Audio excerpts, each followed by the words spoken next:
محمد صلی اللہ علیہ وسلم صلی اللہ علیہ صلاۃ وسلام علیک یا رسول اللہ صلی اللہ تعالی علیہ وسلم۔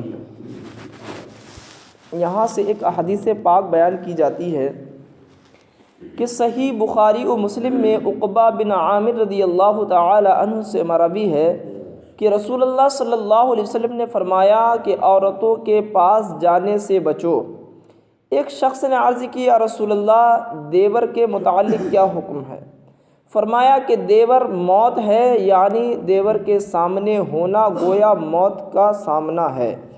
کہ یہاں فتنہ کا زیادہ احتمال ہے۔ دیکھیں یہاں پر ایک بہت بہترین بات جو ہے بتائی گئی۔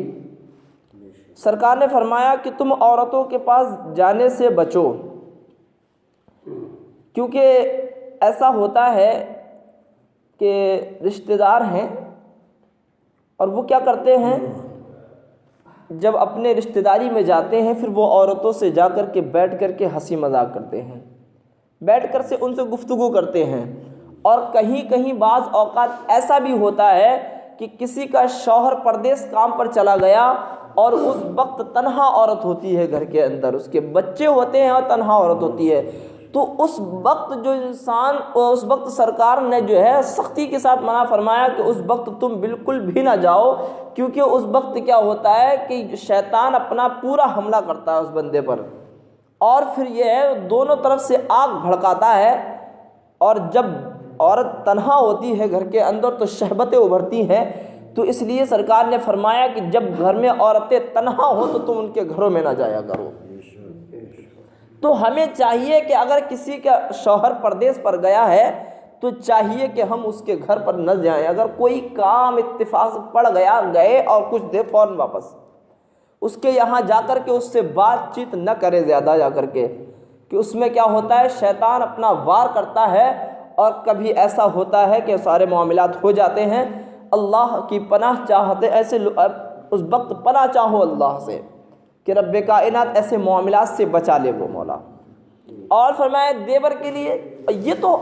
قطعی عام بات ہو گئی حضرت، یہ تو بالکل ایک عام بات ہو گئی کہ گھر کے اندر جب شادی ہو کر کے جب کسی کی بچی گھر کے اندر آتی ہے، وہ کسی کی بھابھی بنتی ہے آ کر کے، تب دیور صاحب کا معاملات کیا ہوتا ہے، اللہ خیر فرمائے۔ آج کے وقت میں اب تو معاملات یہ ہو گیا، ایسی ایسی مذاقیں ہوتی ہیں کہ اپنے ہاتھوں پہ جو ہے اپنے کانوں پر ہاتھ رکھنا پڑ جائے، ایسی ایسی گفتگو ہوتی ہے اور ایسی ایسی مذاقیں کرتے ہیں کہ انہیں پتہ ہی نہیں ہے کہ ہم جو ہے وہ سمجھتے ہیں بھابھی جو آئی ہے وہ مذاق کے لیے گھر کے اندر آئی ہے۔ دیکھیں لوگوں نے بھابھی کو جو ہے دیور جو خاص کر وہ کیا کرتے ہیں، وہ بھابھی کو جو ہے مذاق سمجھ کے مطلب جو ہے گھر کے اندر ہماری بھابھی جو آئی وہ ہمارے لیے جو ہے وہ مذاق کے لیے کہ ہم اسے چاہیں جیسی مذاق کریں، جبکہ وہ نہیں سمجھتا کہ میں اس کے لیے موت ہوں، بالکل وہ نہیں سمجھتا کہ میں اس کے لیے موت ہوں۔ سرکار فرماتے ہیں کہ دیور جو ہے وہ موت ہے، موت، لیکن ہمارے گھر کی ماں اور بہنیں نہیں سمجھتی اس چیز کو، اور وہ خوب مذاق کرتی ہیں۔ بھائی بہنوئی ہو ان سے بھی خوب چل رہی مذاق، بھائی بالکل مطلب کوئی شرم و حیا نہیں ذرہ برابر، اور ایسی ایسی مذاقیں اللہ خیر فرمائے بہت سخت مذاقیں کر جاتی ہیں عورتیں۔ چاہیے کہ انہیں سختی کے ساتھ منع کیا جائے۔ دیور ہے تو کوئی بات ہے کہنا ہے ویسے کہیے، لیکن ہنسی مذاق نہیں ہونا چاہیے۔ لیکن یہ ہمارے گھر میں جب ہوگا جب ہم اپنے گھر کے اندر شریعت کے پابند ہوں گے تبھی جا کر کے ہمارے گھروں میں ہو سکتا ہے، کیونکہ جب ہم خود ہی کسی کے ماں بہنوں سے مذاق کریں گے تو ظاہر سی بات ہے ہمارے گھر کے بچے کیا کریں گے، بھائی دوسروں کی ماں تو وہ بھی تو یہی تو کریں گے نا، کہ ہمارا باپ تو خود جا کر کے بھیا اپنی بھابھی سے جو ہے مذاقیں کرتے ہیں، تو ہمیں کیا جاتا ہے اپنی بھابھی سے مذاق کرنے میں، ہم بھی اپنی بھابھی سے مذاق کریں گے۔ تو جب گھر کا ماحول ٹھیک ہوگا تبھی جا کر کے سدھار ہو سکتا ہے۔ ہمارے گھر کے اندر جب ہم خود مطلب کسی کی ماں بہن کو جو ہے ان سے مذاقیں نہیں کریں گے تو ہماری اولاد مذاقیں نہیں کرے گی کسی سے، لیکن جب ہم خود ہی مذاق بنے ہوئے ہیں تو ہماری اولاد نہیں ہوگی کیا، ہماری اولاد بھی ویسا ہی کرے گی۔ چاہیے کہ ہم جو ہے اس چیز پر سختی کے ساتھ نظر رکھیں، اور اپنے گھر کے اندر جو ہمارے بچے ہیں اگر بڑے ہیں تو وہ بھی مذاق کرتے ہیں، باپ کو چاہیے کہ اگر وہ کوئی ایسی مذاق کرتے ہیں تو ان کو چاہیے کہ وہ سختی کے ساتھ انہیں منع کرے کہ وہ اپنے بھابھیوں کے ساتھ مذاق نہ کریں۔ چاہیے تو یہ تھا کہ انہیں شریعت کی بات بتاتے۔ اگر گھر کے اندر وہ بے پردہ رہتی ہیں تو دیور کو چاہیے تھا کہ انہیں حکم دیتا، کہتا کہ تم پردے میں رہا کرو، میں تمہارا دیور ہوں، تم نہیں جانتی میں تمہارے لیے موت ہوں، تم نہیں جانتی، تمہیں چاہیے کہ تم میرا پردہ کیا کرو۔ تو دیکھیں پردے کا بہت سخت حکم ہے۔ ایک صحابیہ نبی پاک صلی اللہ علیہ وسلم کی بارگاہ میں ایک صحابی رسول، نابینا صحابی رسول تشریف لاتے ہیں،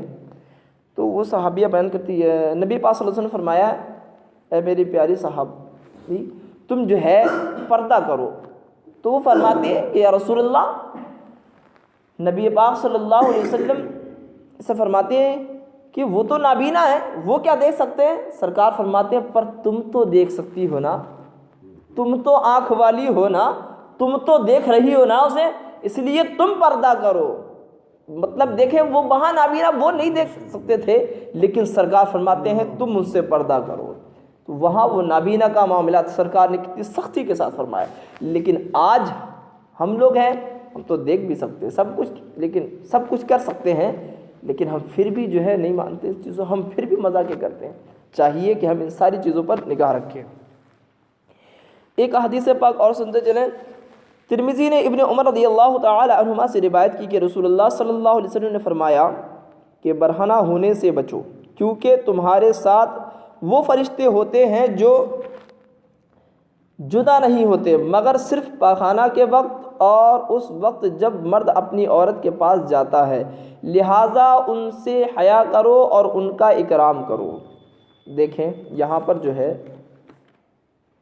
ایک بہت اچھی بات بتائی، سرکار فرماتے ہیں کہ تم برہنہ ہونے سے بچو، یعنی کہ ننگے ہونے سے بچو۔ لیکن اس چیز پر ہم لوگ توجہ نہیں دیتے، بالکل اس پر جو ہے نہیں توجہ دیتے۔ کوئی جگہ انڈر ویئر پہنے گھوم رہا ہے، اسے کچھ خبر ہی نہیں ہے کہ ہم جو ہے کون سی دنیا میں جی رہے ہیں۔ ماں بہنیں گھر کے اندر انڈر ویئر پہنے گھوم رہا ہے، سینڈو بنیان پہن لی، انڈر ویئر پہنے، گھر کے سارے معاملات ماں بہنیں گھر کے اندر موجود ہیں، نہا رہا ہے گھر کے اندر، بالکل برہنہ معاملات۔ اب اسے پتہ نہیں کہ میرے ساتھ میں کرامن کاتبین 2 فرشتے بھی رہتے ہیں ساتھ میں، جو میرے اچھے برے اعمال لکھنے پر آمادہ ہیں، جو میرے اچھے برے اعمال بھی لکھتے ہیں، اسے خبر نہیں ہے اس چیز کی، لیکن پھر بھی جو ہے وہ برہنہ گھومتے۔ تو فیشن بن گیا بھائی، وہ یہاں تک جو ہے وہ لے کر چل رہا ہے۔ ایک تو کیپری ہے، چلو کیپری میں غنیمت ہے کہ وہ جو گھٹنوں سے نیچے تک کیپری جو وہ تو ٹھیک ہے، لیکن جو کیپری کیا وہ گھٹنے سے اوپر تک جو صرف جس سے گھٹنے نظر آتے ہیں پہنے گھومتے، شام ہوئی فوراً چینج کرا اور گھوم رہے ہیں گلیوں کے اندر۔ رشتہ داری گھر کے شہروں میں ہو یا گاؤں کے اندر ہو، خاندان ہے، چلو ماما کے یہاں ہوئے ہیں، نانی کے یہاں ہوئے ہیں کہ چاچا کے یہاں ہوئے ہیں، وہ لے کر پہنے ہوئے جا رہے ہیں بس گھومنے۔ اب پتہ ہی نہیں ہو رہا کہ ہم کون سی حالت میں ہیں اور کہاں جا رہے ہیں۔ تو چاہیے کہ ہم ان چیزوں پر نگاہ رکھیں، اور جو ساتھ میں ہمارے 2 فرشتے ہیں کرام الکاتبین، جو ہمارے اچھے برے اعمال لکھنے پر آمادہ ہیں، چاہیے کہ ہم ان کا اکرام کریں،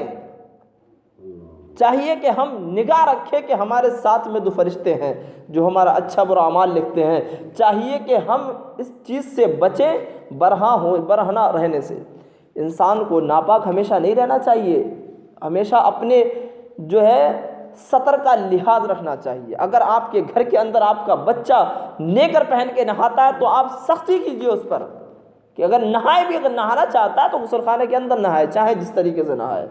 لیکن گھر کے اندر اگر وہ نیکر پہن کر نہاتا ہے تو آپ پر ضروری ہے کہ آپ اس کو منع کریں۔ آج اگر تم چھوٹے سے بچے کو اگر اس کو صحیح تربیت نہیں دیں گے تو بڑا چل کر کے پھر وہ تمہاری بات ماننے کا نہیں، پھر تمہاری بات نہیں مانے گا وہ۔ جب کسی چیز کو چھوٹے پن سے جب تربیت دی جاتی ہے، وہ بچہ جس ماحول میں پیدا ہوتا ہے، جس ماحول میں جو بڑا ہوتا ہے وہ، تو پھر جا کر کے وہ اسی ماحول میں ڈھلتا ہے۔ جب آج ہم ابھی سے جب بچے پر اپنے جو ہے نصیحت اسے نہیں منع کریں گے، تب پھر جب وہ بڑا ہو جائے گا تب پھر وہ نہ آئے گا، پھر تمہاری ماننے والا نہیں ہے، پھر نہیں مانے گا۔ جب تم نے شروع سے ہی اسے کنٹرول میں رکھا کہ کبھی اسے جو ہے نکر پہن کے تم نے نہانے نہ دیا، کبھی اسے برہنہ رہنے نہ دیا، تب پھر جا کر کے بڑے پر وہ اپنے آپ خود شرمندگی محسوس کرے گا کہ میں کسی کے سامنے اس طریقے سے نہ رہوں، پھر کہنے کی ضرورت نہیں پڑے گی تمہیں، پھر وہ خود خیال کرے گا یار مطلب جو ہے میں اتنے چھوٹے سے کبھی مطلب نکر پہن کے نہیں نہایا، اتنا بڑا ہو کر اب کیسے نہا سکتا ہوں میں، کبھی نہیں کر سکتا وہ۔ تو ان چیزوں پر ہمیں نظر رکھنا ہے، جب ہم ایسا کریں گے تبھی جا کر کے ہمارے گھر کا ماحول سنبھل سکتا ہے۔ ہر انسان یہ ذمہ داری کے ساتھ اپنے گھر کا انجام دے، اپنے گھر کی نظر رکھے اپنے گھروں میں، تو میں کہتا ہوں کہ انشاءاللہ اللہ رب العزت ہمارے امت مسلمہ کے اندر اس ہمارے اسلامی ماحول میں ایک ایسا برپا پیدا ہو جائے گا جو غیر مسلم دیکھ کر کے بھی حیرت دنگ رہ جائیں گے۔ وہ ایک مسلمان کی پہچان ہے نا، جب مسلمان اپنے اسلام پر صحیح معنی میں گامزن ہو جائے تو کسی کی اوقات نہیں کہ وہ کسی مسلمان کو جھکا دے اپنے سامنے، کسی کی اوقات نہیں ہے، وہ سب کو جھکا تو سکتا ہے لیکن کسی کے آگے جھک نہیں سکتا پھر وہ۔ لیکن آج تو معاملہ الٹا ہو گیا، آج ہم جا کر دوسروں کے سامنے جھکتے ہیں، کیوں؟ اس لیے کہ ہم نے اپنی پہچان کو کھو دیا، اس لیے ہم نے اپنی پہچان کو کھو دیا، ورنہ پہلے کہ وہ بھی تو مسلمان تھے، جدھر سے نکل جاتے تھے تو کہتے تھے کہ ہاں یہ مسلمان جا رہا ہے، کسی کی نگاہ نہیں ہوتی تھی کہ ان کے اوپر اٹھا کر کے صحیح دیکھ لے انہیں، وہ مسلمان تھے۔ آج ہم بھی مسلمان ہیں۔